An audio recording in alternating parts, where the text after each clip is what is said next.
The B1 is one of the most famous and recognized French tank designs of the interwar era. The heaviest tank used in the campaign of France outside of the rare FCM-2C, notable for its dual gun configuration mounting a turreted 47mm anti-tank gun and a hull-mounted 75mm infantry support gun, the B1 and B1 Bis often have a reputation of strong armor and firepower that largely outclass their opponents, not so different from the later German Tiger 1 and 2 and how they are viewed in popular imagination. The story and capacities of the B1 are far more complex though, and go back all the way to the 1920s. Welcome to a new Tank Encyclopedia voiced article. I'm your host, Stan, and if you like our videos, you can also find them in text format on our website, along with other articles that have not made it into video form.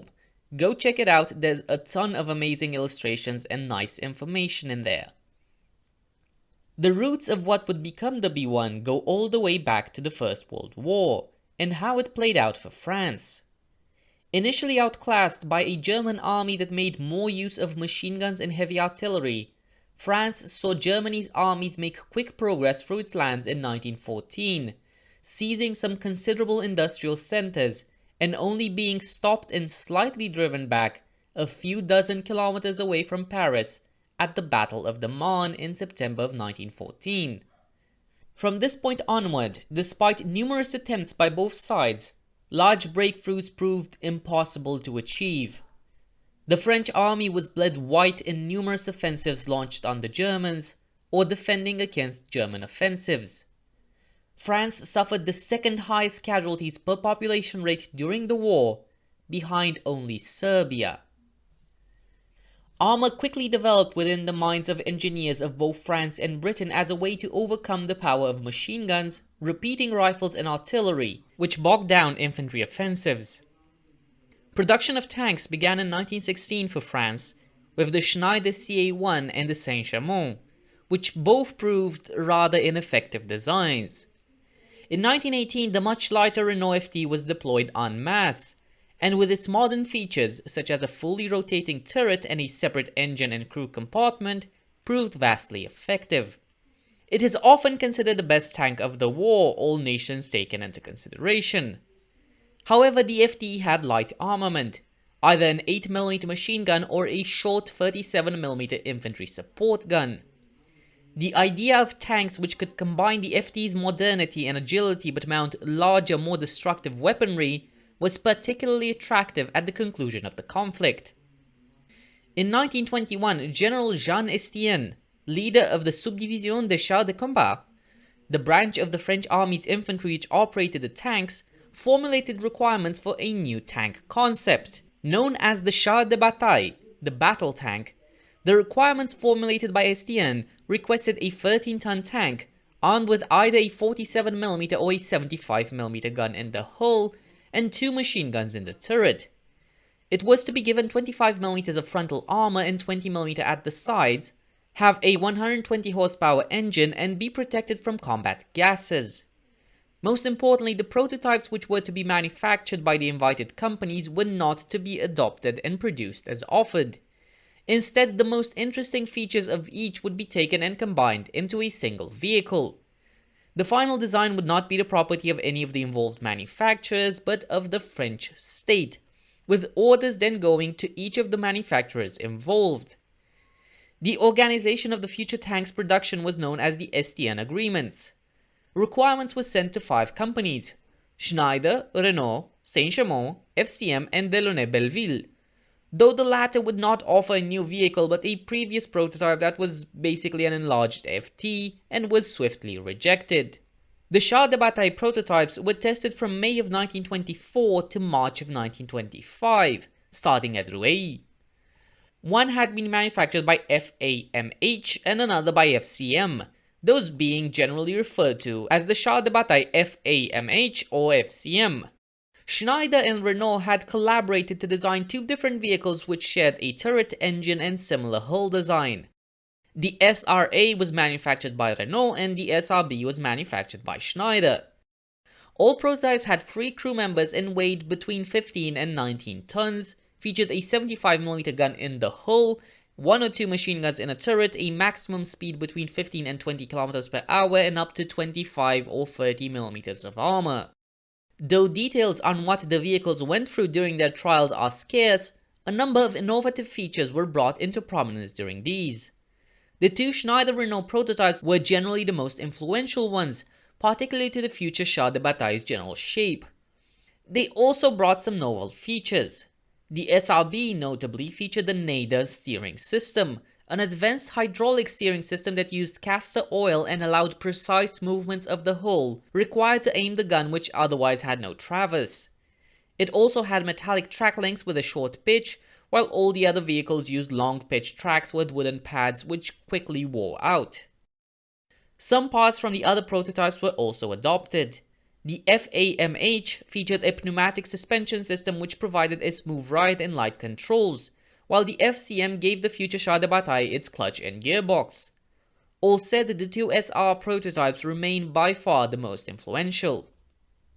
General Estienne laid the conclusion of the trials in March of 1925.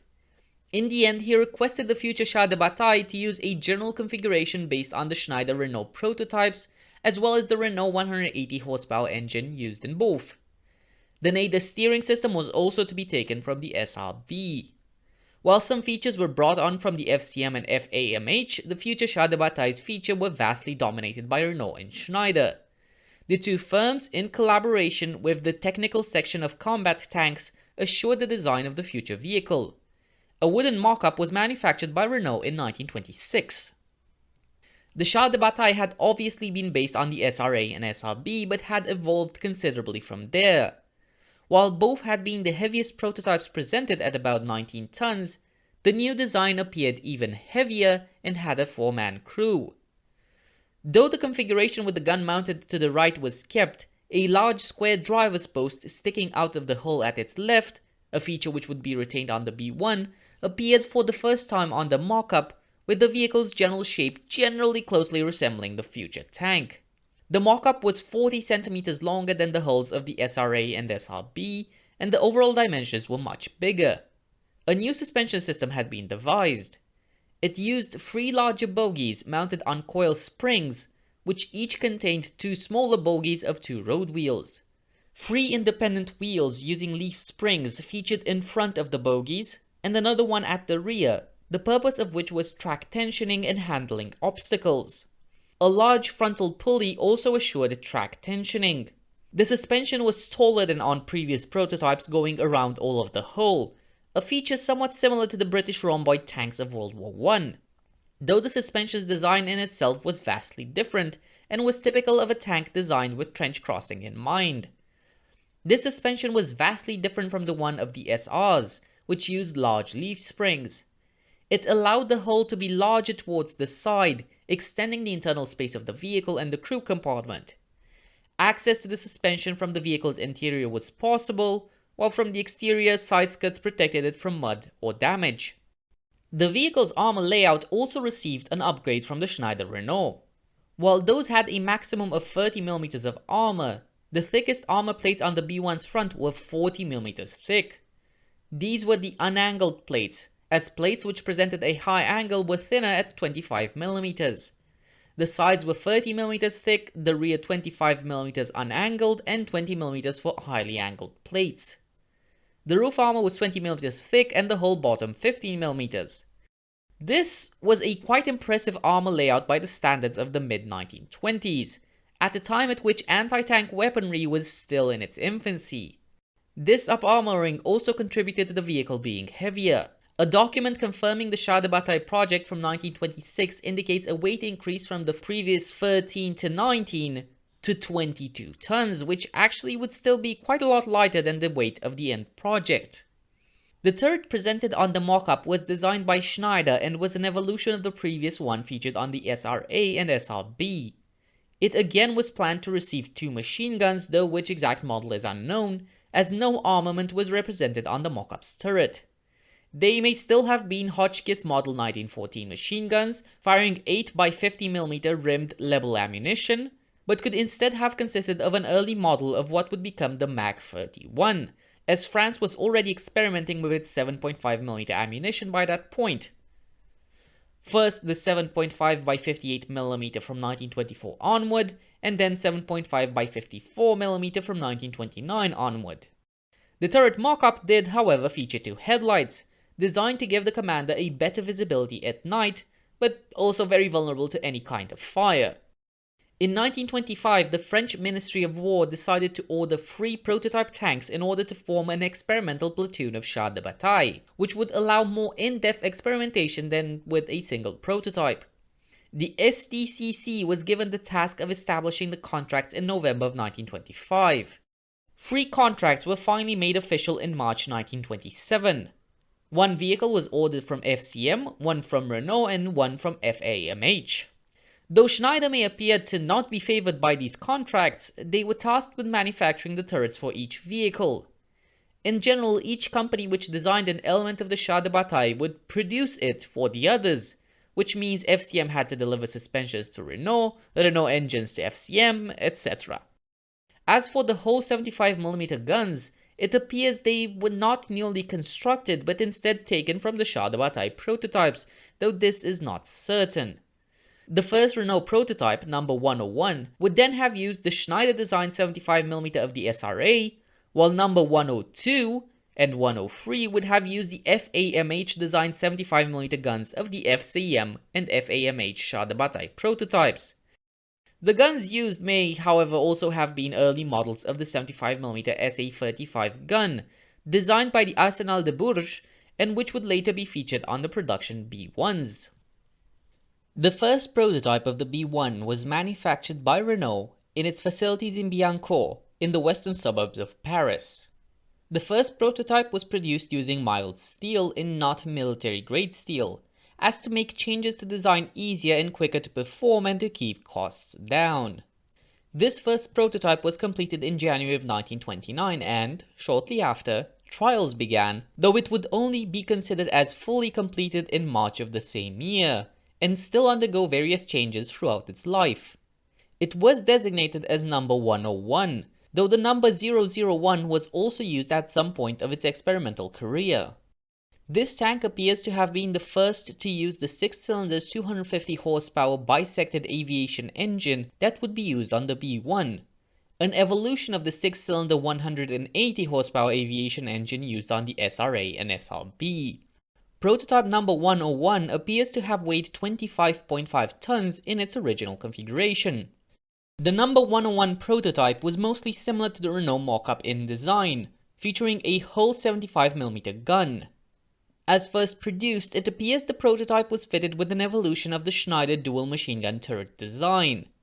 This turret used a cast construction and had a flat roof with a command cupola, periscope optics, and luminous crosshairs. It was armed with 2 machine guns which appear to be early models of the Mag 31 7.5 by 54mm machine gun, which would become standard issue on French tanks during the 1930s. The turret had an armor of 35mm on all sides and weighed 900 kilograms. It had a 954mm turret ring. As the first prototype completed, number 101 went through extensive trials, while numbers 102 and 103 were still being completed. Changes to design were still carried on up to April 1930, as the trials put forward a variety of small flaws and issues. In general, the trials were quite often interrupted by breakdowns or failures of parts which had to be replaced, often without a replacement already having been produced to replace the damaged parts. Nonetheless, these first trials were considered to be quite a success. While still in its infancy, the B1 was found to be an impressive design due to its size and theoretical combat capabilities. Driving and traversing the vehicles was also found to be particularly easy for the driver, despite its large size, though the Nader steering system was still found to be too fragile and required more work. The 2 other B1 prototypes, number 102 and 103, appear to have been completed in 1931, and implemented a number of changes that had been made from the experience with the first B1 prototype. They were made out of military-quality steel instead of mild steel. Prototype number 103 notably presented major differences to 101. It had not been constructed by Renault as the first two, but by FCM. The FCM-built prototype had been fitted with a different transmission and traverse system as a result of worries about the hydrostatic Nader's reliability, as well as cost and ease of production. Instead of the Nader steering system, the vehicle used a hydraulic Winterthur transmission of Swiss origin. The Renault 250 horsepower petrol engine was replaced by a Sulzer 180 horsepower diesel engine, which was thought to potentially give the vehicle better range and less flammable fuel. Trials of those features did not go as well as planned though.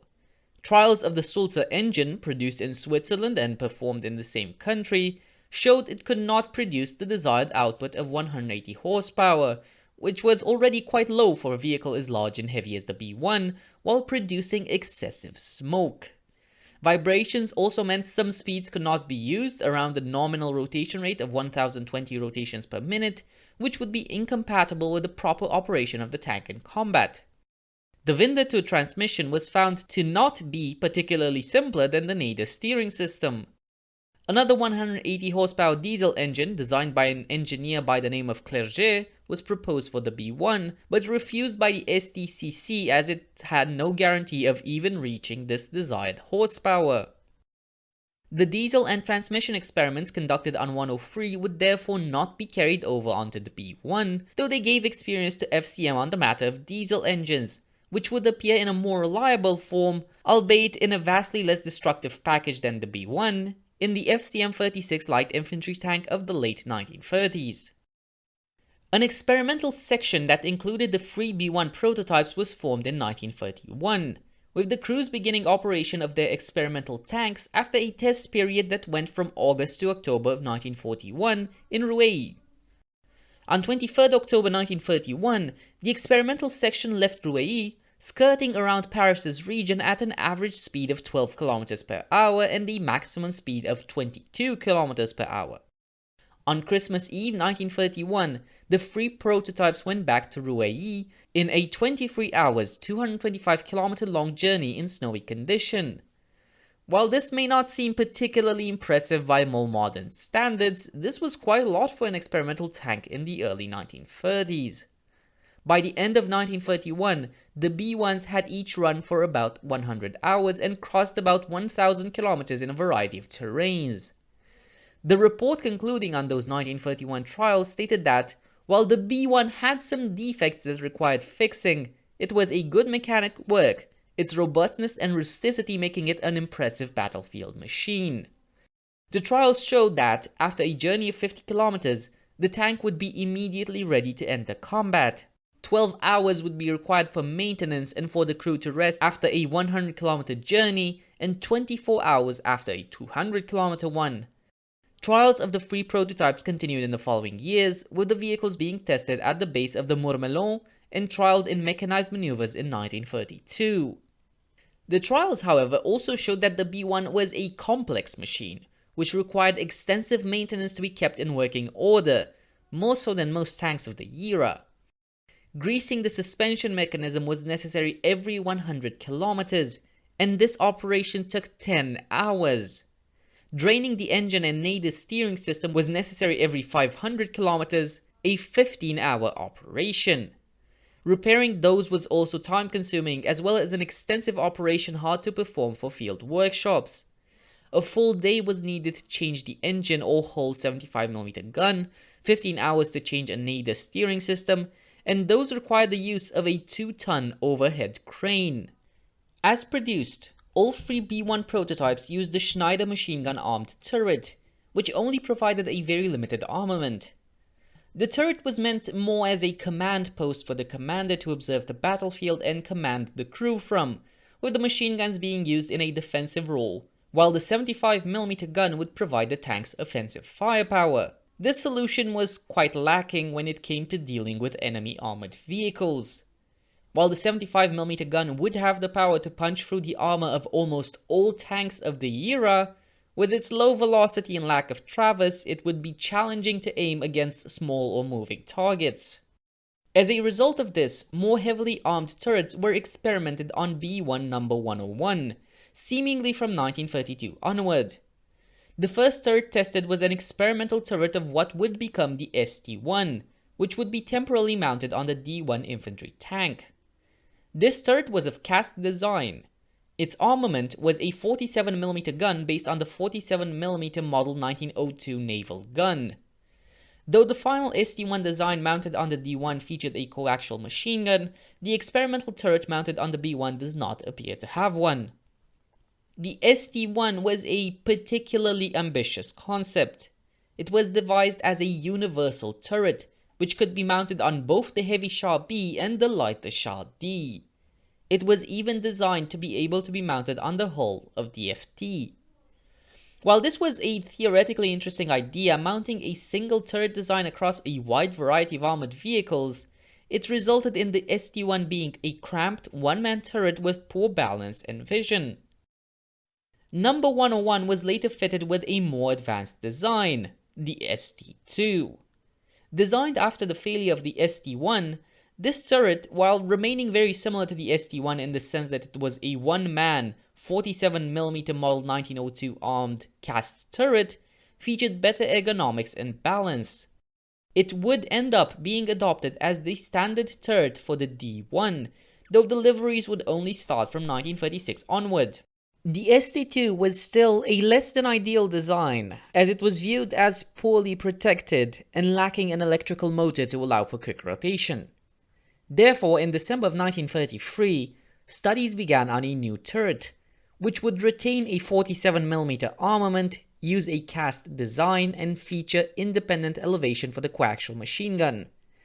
This would become the APX-1 turret, though it does not appear to have been mounted on any of the B1 prototypes while they were at the experimental stage.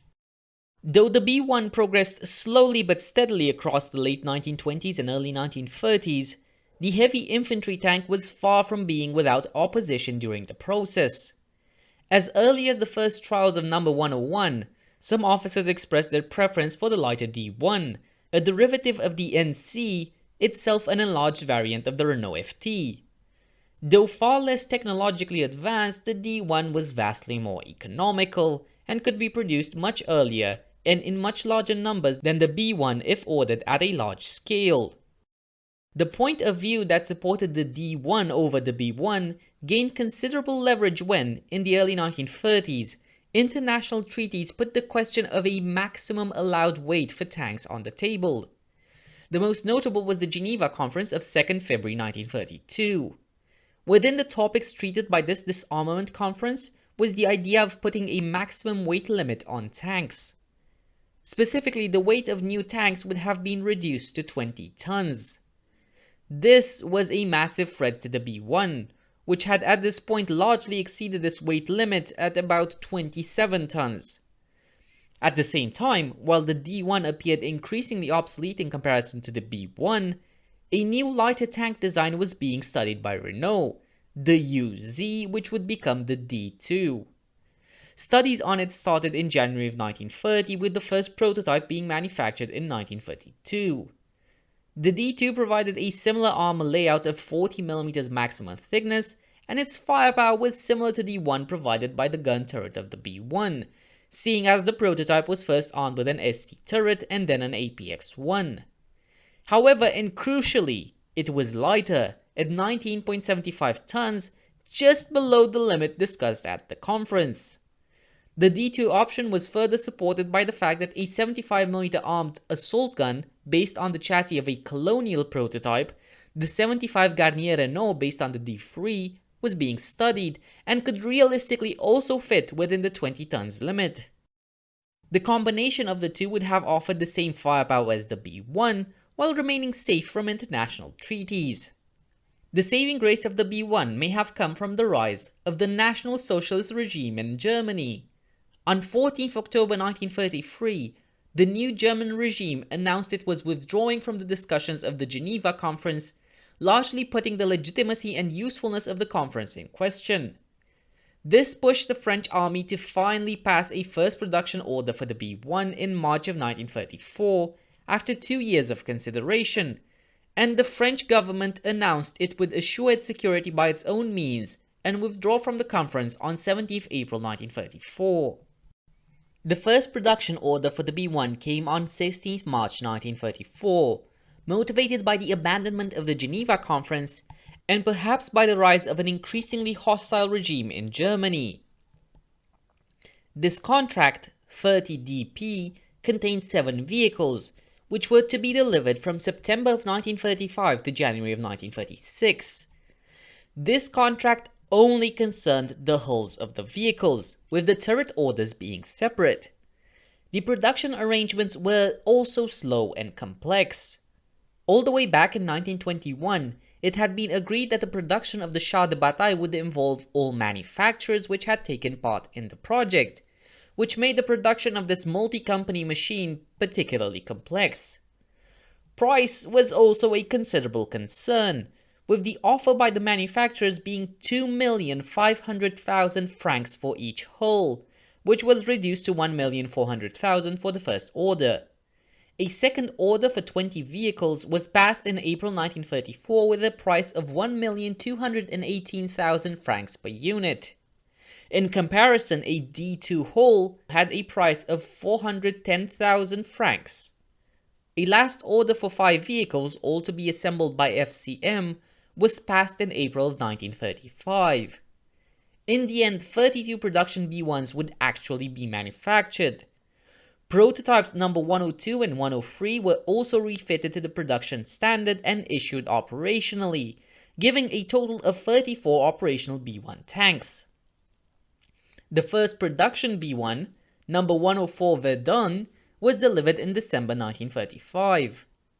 All orders placed after April of 1935 were for an improved model of the B1, largely similar but featuring most notably improved armor and firepower, the B1 Bis, which would immediately follow the B1 on the assembly lines of FCM and Renault.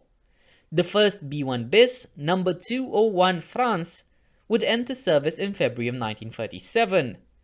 This was actually earlier than the last B1, number 135 Morvan, delivered in July of 1937. The France was manufactured by Renault, while the Morvan was one of the 5 vehicles of the last B1 order assembled by FCM. The B1's hull was a quite narrow and elongated design, as a result of being designed with crossing capacities, particularly for trenches, in mind. The vehicle had a length of 6.89 meters including the towing hook, with length from the front to the rear of the tracks being 6.37 meters. The tank was 2.5 meters wide, 2.79 meters high including the turret, and had a ground clearance of 0.48 meters.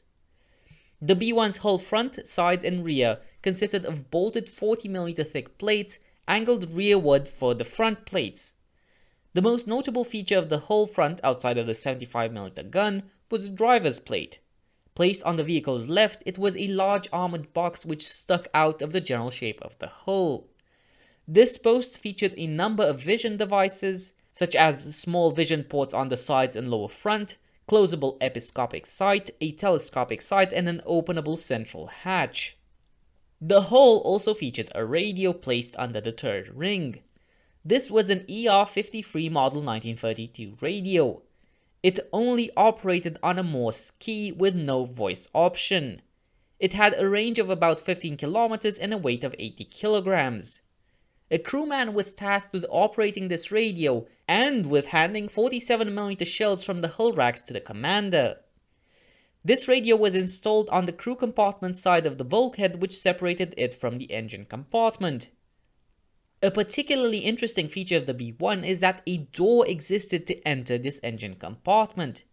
It led to a small corridor on the right side of the vehicle which allowed access to the engine, and even the transmission and Nader steering system all the way at the back of the hull. The engine used was a development of the one featured on the B1 number 101, itself based on those of the SRA and SRB. It was a 272 horsepower 6-cylinder, 140 by 180 mm, 16,625 cm3 petrol engine. The B1's transmission had 5 forward and 1 reverse speed. The 27,195 kg B1 could reach a maximum speed of 28 km per hour on road. With its 400-liter fuel tanks, it had an average range of 8 to 10 hours or around 200 km, with a fuel consumption of 200 liters per 100 kilometers on average. The horsepower per ton ratio was 8.9. The gun mounted on the B1's hull was a 75mm shotgun, mounted on the right side of the hull in a mount that allowed an elevation from minus 15 degrees to plus 25 degrees, but no lateral traverse. The gun was a 75mm Model 1929 ABS gun, also sometimes known as the 75mm SA-35. This gun was designed by the Arsenal de Bourges. The 75mm gun was a short design. The shells it fired were 75 by 241mm rimmed, based on the larger 75 by 350mm shells fired by the 75mm Model 1897, the French Army's standard field gun in World War I and, to an extent, also World War II. 2 shells were standard issue for the 75mm ABS. The first was the Rupture Shell Model 1910M, which was an armored-piercing high-explosive shell. It offered an armor penetration of 40mm at an incidence of 30 degrees and a range of 400 meters. Though this was a respectable performance by the 1930s, it should be noted that this shell was designed to engage fortifications and not tanks. The traverseless hull mounting of the 75mm meant it was generally a poor weapon against armor, except perhaps at close range. The other shell was the Explosive Shell Model 1915, a high-explosive shell. It weighed 5.55 kilograms and contained 740 grams of explosive. Sights provided for the 75mm gun were 2 L710s, which formed prismatic binocular sights. This gave a field of view of 11.5 degrees. Range ladders were provided for up to 1,600 meters with HE and 1,560 meters for APHE shells. 2 crew members were involved in the operation of the 75mm gun. To the left of the hull, the driver also assumed the role of gunner. He would aim the gun and fire it.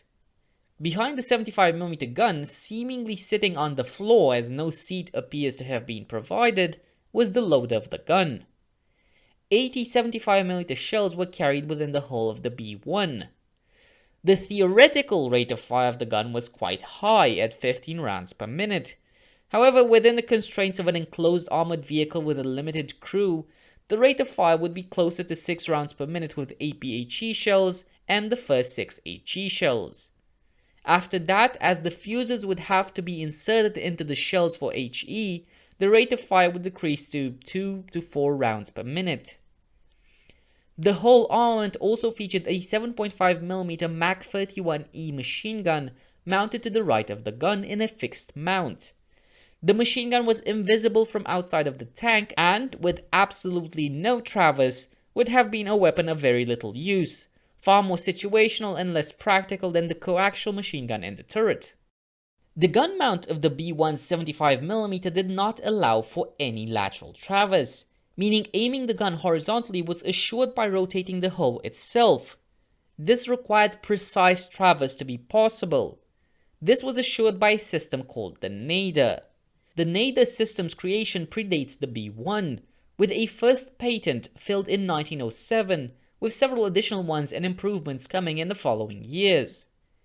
The Nader used the engine's movement to either suck in or out castor oil heated to 80 degrees Celsius, which was used to traverse the hull with great accuracy. The Nader system consisted of a generator, a receptor which received the movement from the steering wheel, and a distribution system for the castor oil. 23 to 35 liters of castor oil was stored within the radiator of the Nader, and 12 within the machine itself. The system was operated by an independent steering wheel at the front handled by the driver, which transmitted the commands to the Nader via a Brampton transmission chain. The Nader was first mounted on a tank with the SRB and was kept for the B1, except for number 103, which used another system. The machine had a weight of 400 to 450 kilograms, depending on the actual model, and was mounted at the rear of the engine compartment. The Nader was a quite complex piece of machinery which was expensive and time-consuming to produce. 1,000 were ordered in 1935 in order to satisfy both the B1 and its evolved model, the B1 Bis, which had by this point been ordered, though only 633 would be completed by the time of the fall of France. The Nader system was not immune to breakdowns which could often immobilize the whole tank. At the same time, it provided a very accurate traverse for the era, and its bad reputation may have somewhat been overestimated. While as most complicated pieces of machinery the system was indeed vulnerable to breakdowns, it appears that the system was purposefully given a bad reputation by the Ministry of War, which wrongly put out the idea that the Nader was only a temporary solution kept for lack of a better option, in order to give the idea that it was inefficient and not worth copying. One of, if arguably the worst issue of the Nader, was with crew training and the castor oil. The Nader system indeed used castor oil, however, automotive castor oil was not identical to pharmaceutical castor oil, with the latter being unable to be used properly at 80 degrees Celsius, causing breakdowns. However, this significant difference between automotive and pharmaceutical castor oil was not mentioned at any point in the manuals of the B1 nor the B1 Bis. While professional crews which had long time experience with their machines had usually been informed of the difference, newly formed recruit crews were not.